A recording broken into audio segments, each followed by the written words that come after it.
Friends, आज के इस वीडियो में हम 10 महत्वपूर्ण ऑब्जेक्टिव क्वेश्चनों को समझेंगे, जिसमें जीव विज्ञान, रसायन विज्ञान और भौतिक विज्ञान से संबंधित सभी प्रकार के क्वेश्चन हैं। तो चलिए फिर शुरुआत करते हैं आज के इस पहले क्वेश्चन से। जठर ग्रंथियों द्वारा स्त्रावित हाइड्रोक्लोरिक अम्ल किस एंजाइम की क्रिया को आसान कर देता है? देखिए, हम पहले इस क्वेश्चन को समझते हैं। जठर ग्रंथियां, हमारा जो आमाशय है, मैं यहाँ एक डायग्राम बना रहा हूँ रफली से। ग्रास नली और ये आमाशय, आमाशय के आगे फिर ये ग्रहणी, ये छोटी आंत, इस प्रकार से हमारी आहार नाल की संरचना होती है। फिर आगे बड़ी आंत शुरू होती है। तो ये जो आमाशय का भाग है, इसे अपन जठर भी कहते हैं, इंग्लिश में इसे स्टोमक कहते हैं। तो जठर जो ग्रंथियां हैं, उनके द्वारा मुख्य रूप से 3 प्रकार के पदार्थों का स्त्राव होता है।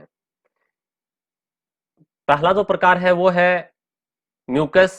म्यूकस को हिंदी में कहते हैं श्लेष्मा, जो भोजन को लसलसा बनाता है। दूसरा जो पदार्थ है वो है हाइड्रोक्लोरिक अम्ल, HCl। HCl कहते हैं इसको, हाइड्रोक्लोरिक एसिड। HCl का स्त्रावण आमाशय की कोशिकाओं के द्वारा होता है। ये मुख्य रूप से तो भोजन को अम्लीय बनाता ही है, उसके साथ भोजन में आए हुए हानिकारक जो जीवाणु हैं, उनको भी नष्ट करने का काम करता है। तीसरा जो पदार्थ आमाशय की कोशिकाओं के द्वारा स्त्रावित होता है, वो होता है प्रो एंजाइम पेप्सिनोजन।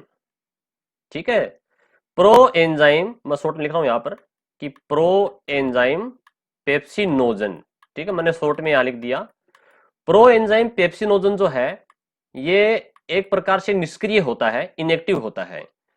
और जब इसके ऊपर HCl की अभिक्रिया होगी, यानी कि हाइड्रोक्लोरिक अम्ल जो है, इसकी पीएच लगभग 2 होती है। ठीक है, यानी कि प्रबल अम्लीय है। पीएच 2 के ऊपर ये HCl हाइड्रोक्लोरिक अम्ल इस प्रो एंजाइम पेप्सिनोजन को सक्रिय कर देगा और पेप्सिन में बदल देगा। ठीक है, ये जो पेप्सिन में बदल गया, तो ये पेप्सिन प्रोटीन को पचाने वाला एंजाइम है। वास्तव में हमारे जो आमाशय है, इस आमाशय से पेप्सिन का स्त्रावण होता है, लेकिन ये पेप्सिन इनएक्टिव फॉर्म में होता है, निष्क्रिय होता है। तो उस समय इसको प्रो एंजाइम पेप्सिनोजन कहते हैं। और ये प्रो एंजाइम पेप्सिनोजन HCl की उपस्थिति में एक्टिव हो जाता है, तब इसे पेप्सिन कहेंगे, और पेप्सिन प्रोटीन को पचाने का काम करता है। अब शायद आपके क्वेश्चन समझ में आ गया होगा कि जठर ग्रंथियों के द्वारा, यानी कि आमाशय की जो कोशिकाएं हैं, ग्रंथियां हैं, उनके द्वारा स्त्रावित हाइड्रोक्लोरिक अम्ल किस एंजाइम की क्रिया को आसान करता है? पेप्सिन की एक्टिविटी को आसान कर देता है। दूसरा इसमें ऑप्शन दे रखा है एमाइलेज। देखिए, एमाइलेज जो है, ये मुख्य रूप से हमारे मुंह में जो 3 जोड़ी लार ग्रंथियां हैं, उनके द्वारा स्त्रावित होता है, और इसे टाइलिन भी कहते हैं। और एमाइलेज जो 3 जोड़ी लार ग्रंथियों से स्त्रावित होता है, ये कार्बोहाइड्रेट को पचाता है। इसके अलावा एमाइलेज का स्त्रावण अग्नाशय ग्रंथि के द्वारा भी किया जाता है। अग्नाशय ग्रंथि जो देखिए इस प्रकार से, ये आमाशय हो गया, और ये जो ग्रहणी के पास में यहाँ एक इस प्रकार से अग्नाशय ग्रंथि होती है, जिसको पेनक्रियाज कहते हैं, ये वाली। ये इस अग्नाशय ग्रंथि के द्वारा एमाइलेज का स्त्रावण भी होता है, और इसके जो एमाइलेज कार्बोहाइड्रेट को पचाएगा। और ट्रिप्सिन का स्त्रावण होता है, ट्रिप्सिन प्रोटीन को पचाता है, ये रहा ट्रिप्सिन। ठीक है, ये अग्नाशय ग्रंथि द्वारा स्त्रावित होता है। और लाइपेज का स्त्रावण भी होता है, लाइपेज जो कि वसा को पचाता है। ठीक है, तो ये अग्नाशय ग्रंथि जो है, ये एमाइलेज, लाइपेज और ट्रिप्सिन, इन तीनों का स्त्रावण करती है। और इस प्रश्न का जो सही आंसर है, वो मैंने पहले बता दिया आपको, पेप्सिन है। क्लियर? तो चलिए फिर चलते हैं अगले क्वेश्चन के ऊपर। देखिए, अगला जो क्वेश्चन है, इस प्रकार के क्वेश्चन अक्सर एग्जाम में खूब पूछे गए हैं। यदि किसी पुरुष का रक्त वर्ग AB है, जो ब्लड ग्रुप AB है, और महिला का रक्त वर्ग B है, ठीक है, तो उनकी संतानों में निम्न में से कौन सा रक्त वर्ग नहीं हो सकता? तो इसके लिए हमें रेखाचित्र बनाना पड़ेगा। अब ये रेखाचित्र बनाने से पहले अपन एक बात समझेंगे। हमारे शरीर में, मानव शरीर की बात कर रहे हैं, 4 प्रकार के ब्लड ग्रुप हैं। A blood group, B blood group, A B और ओ। ठीक है। अब देखो, ये जो रुधिर का जो ब्लड ग्रुप है, इसका नियंत्रण करने वाले जो जीन है वो मुख्य रूप से ए और बी और ओ 3 होते हैं। ठीक है, 3 जीन होते हैं। अगर ए जीन अकेला है तो ए ब्लड ग्रुप होगा। जैसे मान लीजिए मैं यहाँ जीन जोड़े में होते हैं, मैंने आई के ऊपर छोटा सा ए लिख दिया, इसका मतलब ये ए ब्लड ग्रुप का निर्माण करता है और ये आई ए। दूसरा इसके साथ में हो सकता है आई ए और आई ओ वाला, यानी कि एक जीन, ये ए और बी तो होते हैं प्रभावी। ब्लड ग्रुप को निर्धारित करने वाले जीनों की संख्या कितनी है? 3। कौन कौन से हैं? ए, दूसरा बी, तीसरा ओ। अगर दोनों जीन ए है तो दोनों यहां पर ए इस कंडीशन में तो भी ब्लड ग्रुप ए होगा। अगर ये स्थिति है कि एक जीन तो ए है दूसरा ओ है, तो वहां पर भी ब्लड ग्रुप ए ही होगा, क्योंकि ए जीन प्रभावी होता है, ए और बी दोनों प्रभावी होते हैं, ओ अप्रभावी जीन है। ठीक है, तो यहां पर भी ब्लड ग्रुप कैसा होगा? ए प्रकार का। बी वाले में भी सेम इसी प्रकार से होगा। एक तो इस प्रकार से रुधिर वर्ग वाला व्यक्ति हो सकता है, दोनों जीन प्रभावी हो सकते हैं, तो भी उसका ब्लड ग्रुप बी होगा। और एक कंडीशन ये हो सकती है कि एक जीन तो बी वाला है यानी प्रभावी, और दूसरा ओ है यानी कि अप्रभावी, तो भी ब्लड ग्रुप बी होगा। तीसरे के अंदर कंडीशन ये है कि एक तो ब्लड ग्रुप के अंदर जीन उसका ए है, दूसरा आई बी है, तो दोनों जीन साथ साथ हैं, इसे सह प्रभाविता कहते हैं, को डोमिनेंस भी कहते हैं इसको अंग्रेजी में। दोनों जीन साथ साथ अपना प्रभाव दर्शाते हैं, ए भी प्रभावी है बी भी, तो दोनों अपने प्रभाव साथ साथ दिखाएंगे, तो इसलिए ब्लड ग्रुप क्या बन गया? ए बी प्रकार का।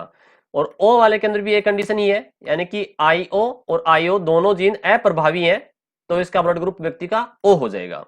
अगर आपकी ये समझ में आ गया है तो इस प्रकार के चाहे कैसे भी क्वेश्चन आ जाए आप आसानी से हल कर पाओगे। तो चलिए अब क्वेश्चन पे आते हैं। यदि किसी पुरुष का, अब देखो इसमें पुरुष और महिला का कोई रोल नहीं है, एक पुरुष होकर एक महिला होगी। ठीक है, तो यहां हमें लिंग से कोई खास मतलब नहीं है, हमें यहां ध्यान देना है कि ब्लड ग्रुप जो है एक का तो ए बी है और एक का है बी। तो देखो ए बी वाले के लिए तो सिर्फ एक ही कंडीशन है, ये वाली।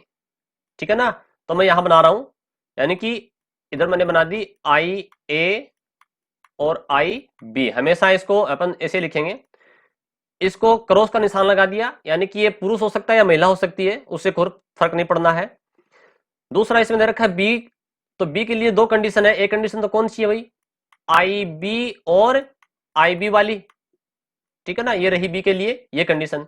तो हम पहले तो इस कंडीशन से इसको करके देखेंगे, फिर दूसरा अपन, यानी कि ये तो सेम रहेगा ए बी वाला, तो यहां क्या ले लेंगे अपन? ये आई बी आई ओ वाला ले लेंगे। उससे हमें दोनों कंडीशन से ये पता हो जाएगा कि संतान कौन कौन सी है। तो चलिए पहले अपन पहली कंडीशन से देखते हैं, यानी कि ये तो ए बी है। ऐसे प्रश्नों को करने के लिए हमेशा जो पहला जो आई ए या फिर मान लीजिए लिंग निर्धारण की बात करते हैं तो एक्स एक्स एक्स वाई होता है, तो पहले वालों को अगले के साथ में पहले के साथ में लिखना होता है, तो आई ए और आई बी। ठीक है, यानी कि ये तो ब्लड ग्रुप हो गया ए बी वाला, संतान कैसी होगी? ए बी वाली होगी। दूसरा इसका नंबर इसके साथ है अगले के साथ, तो ये होगा आई ए और आई बी, इसका ब्लड ग्रुप भी कैसा है? A B. फिर अगला इसका नंबर लेना है अपन को, पहले इसके साथ लिखेंगे पहले वाले के साथ में आई बी और आई बी दोनों, यानी कि इसका ब्लड ग्रुप इस संतान का ग्रुप बी होगा। और इसी प्रकार से इसका नंबर अंतिम इसके साथ में आना है, तो आई बी और आई बी, तो इसका ब्लड ग्रुप भी क्या होगा? बी होगा। यानी कि यहाँ दो 4 संतानें हैं, उनमें 2 का ब्लड ग्रुप तो ए बी है और 2 का ब्लड ग्रुप बी है। परंतु ये क्वेश्चन पूछ रहा है कि कौन सा नहीं है, तो यहां ऑप्शन में देखिएगा ए बी वाला तो है और बी वाला भी है। अब ये ए और ओ बचे हैं, तो इसके लिए हमें दूसरी कंडीशन से इसको करना पड़ेगा।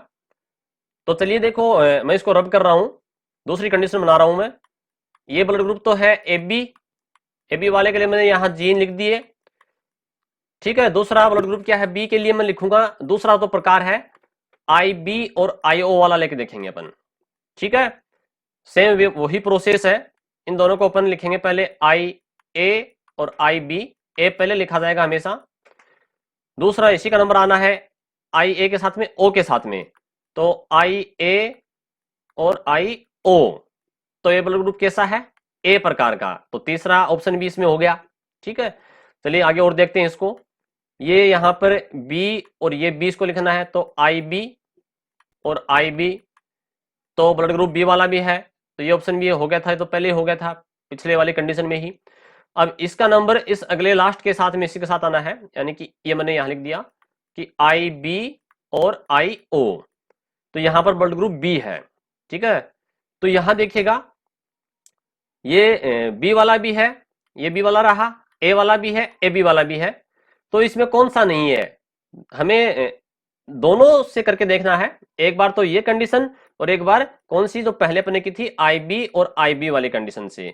ठीक है, ये तो इधर तो सेम ही रहेगा क्योंकि तो AB वाला ये है, ठीक, और ये इसके लिए अपन बी वाले के लिए अपने ये दो कंडीशन अपन यहां इन दोनों से करके देखेंगे।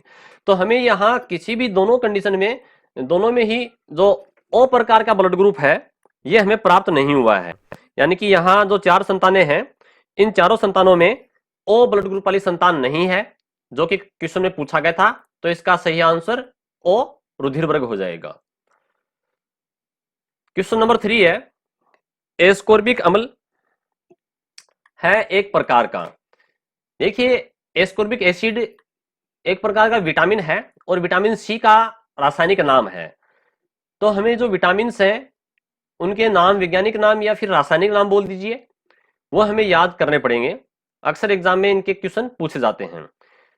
जैसे विटामिन ए का नाम रेटेनॉल है, विटामिन B1 का थायमीन, B2 का राइबोफ्लेविन, B3 का नियासिन या निकोटिनिक एसिड भी बोलते हैं। ठीक है, सी का एस्कोर्बिक एसिड, डी का कैल्सीफेरोल। तो इस प्रकार से हमें ये जो विटामिन बी के और भी हैं, B7, B9, B12 है, B12 का है साइनोकोबालेमिन, तो ये नाम हमको याद करने पड़ेंगे, ये आपको किसी भी बुक्स में मिल जाएंगे। तो यहाँ ये एस्कोर्बिक एसिड ये पूछ रहा है, ये विटामिन सी है और विटामिन है एक प्रकार का। विटामिन सी की कमी से स्कर्वी रोग होता है और इस रोग का लक्षण है मसड़ों से खून आना। ठीक है, तो यहाँ पर ऑप्शन जो दे रखे हैं उसमें सही आंसर विटामिन है। हम जानते हैं कि प्रोटीन हमारे शरीर की वृद्धि और विकास के लिए सहायक है। सबसे ज्यादा प्रोटीन दालों में होता है और दाल के अंदर भी सोयाबीन के अंदर पाया जाता है। प्रोटीन की कमी से 2 रोग होते हैं मुख्य रूप से बच्चों के अंदर, क्वाशियारकोर और मेरस्मस रोग होता है। वसा तेल और घी जो चिकने वाले पदार्थ है उसमें वसा होती है, फैट होती है। अधिक वसा के सेवन से मोटापा होता है। कार्बोहाइड्रेट आप सभी जानते हो कि कार्बन, हाइड्रोजन और ऑक्सीजन का 1:2 और 1 होता है, यानी कि जैसे C6H12 है O6, तो 1:2:1 है, ये ग्लूकोज का फार्मूला है। तो ये कार्बोहाइड्रेट है, ये भी एस्कोर्बिक एसिड का कोई प्रकार, इससे कोई लेना देना नहीं है। तो हमारा इसका आंसर विटामिन, और विटामिन कौन सा, विटामिन सी है। क्लियर, चलिए फिर अगले क्वेश्चन पे आते हैं। निम्न में से कौन सा हार्मोन युवा अवस्था के समय लड़कों में दिखाई देने वाली उपस्थिति में बदलाव लाता है।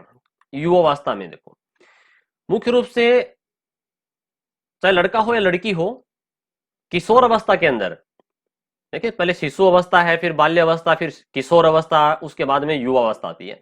किशोर अवस्था के अंदर ही हमारे शरीर के अंदर जो हार्मोन्स हैं, पुरुष के अंदर तो टेस्टोस्टेरोन और स्त्रियों में एस्ट्रोजन और प्रोजेस्टेरोन, 2 हार्मोन। तो ये हार्मोन के कारण उनमें गौण द्वितीयक लैंगिक लक्षण उत्पन्न होते हैं। गौण द्वितीयक लैंगिक लक्षण कहते हैं, जैसे मान लीजिए स्त्रियों की बात करें तो स्त्रियों में स्तनों का विकास होना, त्वचा का मुलायम होना, जनन अंगों पे बाल आना, ये लक्षण प्रकट होते हैं। उसी प्रकार से लड़कों के अंदर दाढ़ी मूंछ आना, आवाज का भारी होना, ऐसे लक्षण दिखाई देते हैं। तो ये हार्मोनल है और ये किशोर अवस्था में ही प्रकट होने शुरू हो जाते हैं, लेकिन युवा अवस्था का आते आते बिल्कुल मैच्योर हो जाते हैं, पूर्ण रूप से बदलाव आ जाता है, बदल जाते हैं। तो ये पूछ रहा है कि लड़कों के अंदर, तो लड़कों के अंदर टेस्टोस्टेरोन इसका आंसर होगा, जो कि वृषण ग्रंथियों में बनता है। वृषण के अंदर टेस्टोस्टेरोन हार्मोन बनता है। एस्ट्रोजन जो है ये स्त्रियों में महिलाओं में बनता है अंडाशय के अंदर। और थायरोक्सिन हार्मोन जो है हमारे गले में जो थायराइड ग्रंथि है जिसका एच आकृति की होती है। अंतःस्त्रावी ग्रंथियों में सबसे बड़ी ग्रंथि यही होती है। ग्रंथियां 3 प्रकार की हैं, अंतःस्त्रावी, बहिस्त्रावी और मिश्रित। ठीक है, सभी ग्रंथियों की बात करें तो यकृत ग्रंथि सबसे बड़ी है जो कि एक बहिस्त्रावी ग्रंथि है। और अंतःस्त्रावी में सबसे बड़ी ग्रंथि थायराइड ग्रंथि है जो कि गले में होती है और थायरोक्सिन हार्मोन स्रावित करती है। और थायरोक्सिन हार्मोन की कमी से गलगंड रोग होता है, गोइटर रोग होता है, जिसको घेंगा भी कहते हैं, गला सूज आता है। इंसुलिन हार्मोन की बात की जाए तो इंसुलिन हार्मोन जो है ये अग्नाशय जो ग्रंथि है, जैसे अपने पाचन तंत्र में पढ़ा था कि ये आमाशय है और ये ग्रहणी, फिर यहाँ ये जो ग्रंथि है अग्नाशय पेनक्रियाज, इस अग्नाशय ग्रंथि के अंदर लेंगरहेंस द्वीप नामक समूह की कोशिकाओं का ग्रुप पाया जाता है। लेंगरहेंस के द्वीप समूह में 3 प्रकार की कोशिकाएं होती हैं, अल्फा, बीटा और डेल्टा। तो जो बीटा कोशिकाएं हैं वो इंसुलिन हार्मोन का स्रावन करती हैं जो कि रक्त में ग्लूकोज के स्तर को नियंत्रित करती हैं। और यदि इंसुलिन हार्मोन की कमी हो जाती है तो डायबिटीज या मधुमेह रोग, जिसे शुगर भी कहते हैं, हो जाता है, यानी कि रक्त में ग्लूकोज की मात्रा बढ़ जाती है। ठीक है, तो इस प्रश्न का सही आंसर था अपना टेस्टोस्टेरोन। चलिए फिर अगले क्वेश्चन पे आते हैं। विद्युत धारा का क्वेश्चन ये उससे टॉपिक से है, फिजिक्स वाले से। किसकी एसआई इकाई वोल्ट है, यानी कि वोल्ट इकाई किसकी है, अंतरराष्ट्रीय इकाई। देखो प्रतिरोध की इकाई तो होती है ओम। ओम का सिंबल इस प्रकार से होता है। ठीक है, प्रतिरोध का होता है विद्युत धारा के प्रवाह में रुकावट या बाधा उत्पन्न होना, प्रतिरोध कहलाता है, जिसकी इकाई ओम होती है। विद्युत आवेश, आवेश की इकाई होती है कूलाम। ठीक है ना, जिसको सी से इंडिकेट करते हैं। ये कूलाम नाम के एक वैज्ञानिक हुए हैं, उसके सम्मान में रखा गया है। आवेश 2 प्रकार के होते हैं, धनावेश और ऋणावेश। तीसरा है विद्युत धारा। धारा की इकाई होती है एम्पियर। ठीक है, एम्पियर नाम के वैज्ञानिक हुए हैं, उनके सम्मान में रखा गया है विद्युत धारा, जिसको एम्पियर आई से इंडिकेट करते हैं। और विभवांतर और विभव, इन दोनों की इकाई होती है वोल्ट, जिसको अपन वी से इंडिकेट करते हैं। वी यानी कि विभवांतर या वोल्ट। जैसे अपने घरों में 220 वोल्ट की लाइट आती है तो ये 220 वोल्ट का मतलब ये वोल्ट है या विभव है। ठीक है, तो इस प्रकार से ये डायरेक्ट क्वेश्चन पूछा गया है इकाई का। ऐसे क्वेश्चन अक्सर एग्जाम में कई बार पूछे जाते हैं। अगला क्वेश्चन है, किसी वस्तु को एक निश्चित ऊंचाई से भूमि पर गिराया जाता है। जैसे मान लीजिए यहाँ कोई वस्तु है, इसको अपन ने नीचे गिराया, ये पहले ऊपर थी, इसको नीचे छोड़ दिया तो नीचे की तरफ गिरेगी गुरुत्वाकर्षण बल के कारण। तो भूमि को छूती है, जिस समय यहाँ ये भूमि को छुएगी, ये भूमि है, धरातल है मान लीजिए, तो इसमें कौन सी ऊर्जा होगी, तापीय, रासायनिक, गतिज या स्थितिज। देखिए जब हम वस्तु को ऊपर लेके जाते हैं या नीचे लाते हैं तो हमें इन 2 ऊर्जा की ही बात करनी है। इन दोनों ऊर्जाओं को कंबाइंड रूप से कहते हैं यांत्रिक ऊर्जा। यांत्रिक ऊर्जा के 2 प्रकार हैं, गतिज और स्थितिज। देखिए गतिज का मतलब होता है अगर जिस समय मूवमेंट हो रहा है, गति हो रही है, तो उसे अपन गतिज ऊर्जा कहेंगे। ठीक है, जैसे मान लीजिए मैं इस वस्तु को यहां नीचे से उठा करके ऊपर लेके जाता हूं तो उस समय इसमें गतिज ऊर्जा हो रही होगी। नीचे से ऊपर लेके जा रहा हूं उस समय इसमें गतिज ऊर्जा होगी। और जब मैंने इसको यहां रोक दिया तो इस समय इसके अंदर स्थितिज ऊर्जा होगी। ठीक है, एक चीज और, गतिज ऊर्जा और स्थितिज ऊर्जा का दोनों का जो मान है वो फिक्स रहता है। जैसे मान लीजिए दोनों ऊर्जाओं का योग 4 है। जब यहां वस्तु ऊपर स्थिर है तो इस समय स्थितिज ऊर्जा है, यानी कि इसमें मूवमेंट नहीं हो रहा। तो मैंने यहां पर मान लीजिए यहां पर 4 जूल इसमें ऊर्जा दर्शा दी, 4 जूल ऊर्जा है। जब इसको छोड़ेंगे तो ये गति करना शुरू करेगी, तो उस समय इसके अंदर गतिज ऊर्जा का मान लीजिए 1 जूल है, तो स्थितिज ऊर्जा का मान 3 जूल होगा, यानी कि कुल 4 ही रहना है।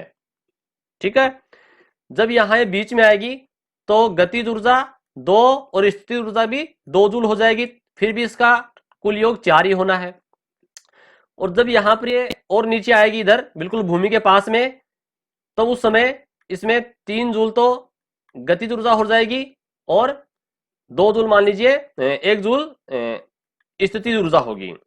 ठीक है, और जब यहां नीचे पृथ्वी के ऊपर ये धरातल पे इसको छुएगी तो उस समय इसके अंदर गतिज ऊर्जा 4 जूल हो जाएगी। ठीक है, छूते समय छूने के बाद में तो वापस ये स्थितिज अवस्था में आ जाएगी जिस समय छूती है उस समय।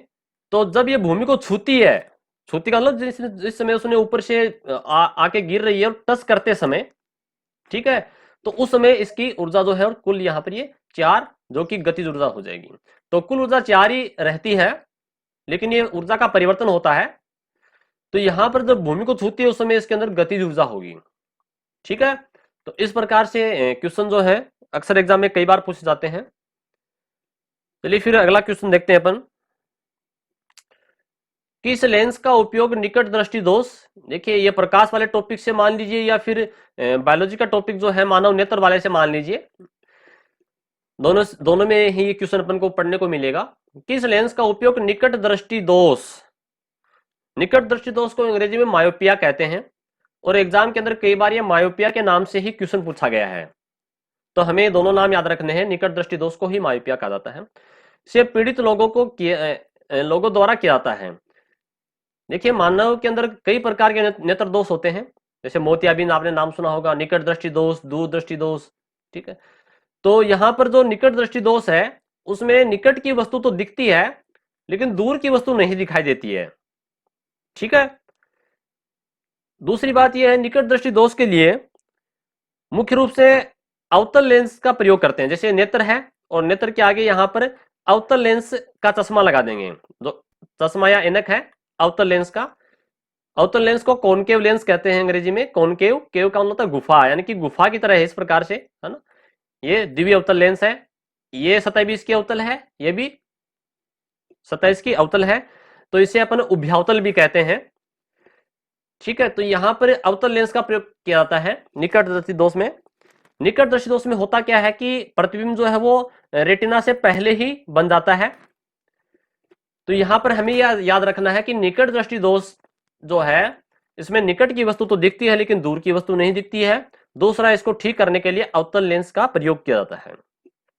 अब देखिए इसमें बाकी जो और ऑप्शन दे रखे हैं उसको समझते हैं। बेलनाकार लेंस का प्रयोग भी किया जाता है। बेलनाकार लेंस में होता क्या है, इसको सिलेंड्रिकल लेंस बोलते हैं और ये मुख्य रूप से सिलेंड्रिकल लेंस जो है ये दृष्टि वैषम्य दोष को ठीक करने में किया जाता है। फिर दूसरा है द्विफोक्सी लेंस, जिसको बाइफोकल लेंस भी कहते हैं। द्विफोक्सी लेंस में क्या होता है, तो चश्मा का जो कांच है, मान लीजिए चश्मा है, मैं यहां अपनी डायग्राम बना रहा हूं, ठीक है, ये चश्मा बना दी मैंने इस प्रकार से मान लीजिए, ठीक।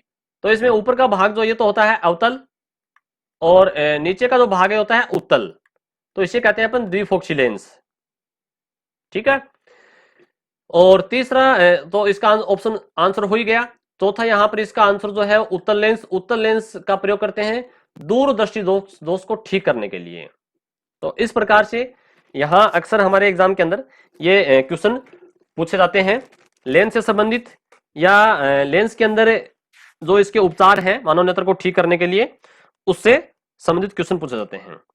तो यहां बेलनाकार लेंस का प्रयोग मैंने बता दिया दृष्टि वैषम्य दोष के लिए क्या आता है। और ये जो द्विफोक्सी लेंस है, द्विफोक्सी लेंस का प्रयोग करते हैं जरा दूरदर्शिता में। जरा का मतलब बुढ़ापा, ठीक है। बुढ़ापे के समय क्या होता है, नेत्र की संवेदन क्षमता कमजोर हो जाती है, तो उस समय अवतल और उत्तल, ठीक है ना, ऊपरी भाग इसका अवतल होता है और नीचे का भाग उत्तल होता है। दोनों लेंस के अंदर ही ऊपर का भाग अवतल और नीचे का भाग उत्तल, यानी कि उसको निकट दृष्टि और दूर दृष्टि दोनों ही दोष हैं। निकट की वस्तु भी नहीं दिख रही है और दूर की वस्तु भी नहीं दिखती है, उसे बोलते हैं अपन जरा दूरदर्शिता, ठीक है। तो इस प्रकार से ये रोग और उनको उपचारित करने के लिए हमने यहां लेंसों के बारे में समझा। चलिए फिर अगले क्वेश्चन पे आते हैं। सोल्डर या टाका के घटक क्या हैं। देखो सोल्डर या टाका जो है एक प्रकार की मिश्र धातु है, और मिश्र धातु का मतलब यह है कि धातु और धातु भी हो सकती है, या एक धातु या दूसरी अधातु भी हो सकती है, ठीक है। और इसमें धातु या अधातु की संख्या 2 या 2 से अधिक भी हो सकती है, ठीक।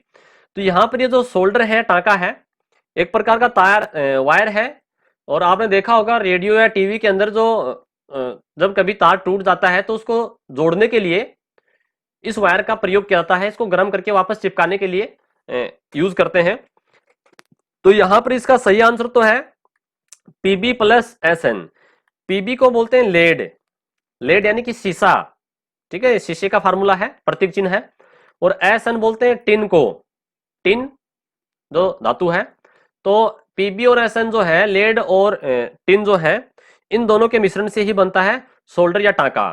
अगर मैं इसके अंदर बिस्मिथ और मिला दूं, बी आई बिस्मिथ, तो बन जाएगा फ्यूज तार। क्या बन जाएगा? फ्यूज तार। एग्जाम के अंदर कई बार फ्यूज तार का भी मिश्रण पूछा गया है या घटक पूछे गए हैं कि इसके अंदर क्या क्या होते हैं। दूसरा ऑप्शन है निकल और क्रोमियम। देखो नाम ही क्या है, निकल और क्रोमियम, तो नाइक्रोम, नाई यानी कि एनआई और सीआर यानी कि क्रोम, तो नाइक्रोम तार जो नाइक्रोम का नाम पड़ गया। मुख्य रूप से नाइक्रोम तार का उपयोग हमें हीटर के अंदर जो स्प्रिंग होती है वो नाइक्रोम की बनी होती है।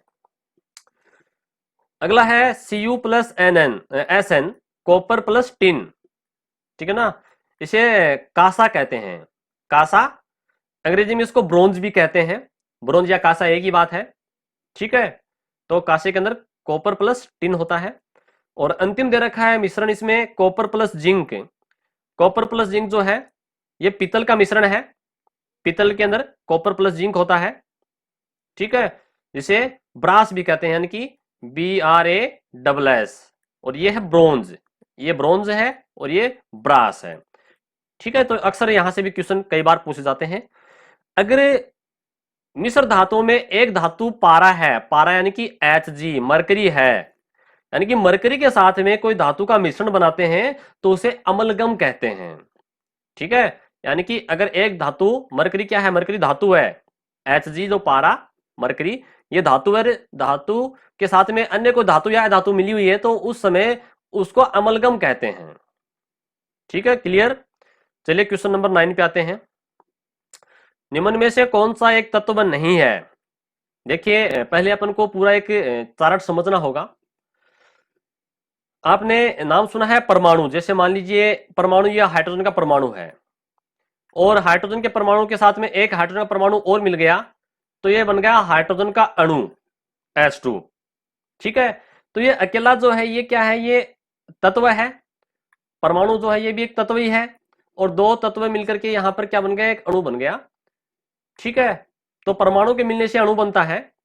तो यहां पर देखिए जब एक ही प्रकार के होते हैं तब तो वो तत्व कहलाएगा। जैसे हीलियम है, हीलियम गैस है, निष्क्रिय गैस है या उत्कृष्ट गैस भी कहते हैं।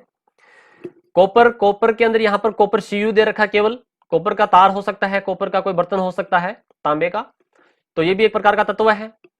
ऑक्सीजन जैसे O प्लस O तो क्या बन गया O2, तो ये ऑक्सीजन का अणु बन गया है, तो ये अणु, ठीक है।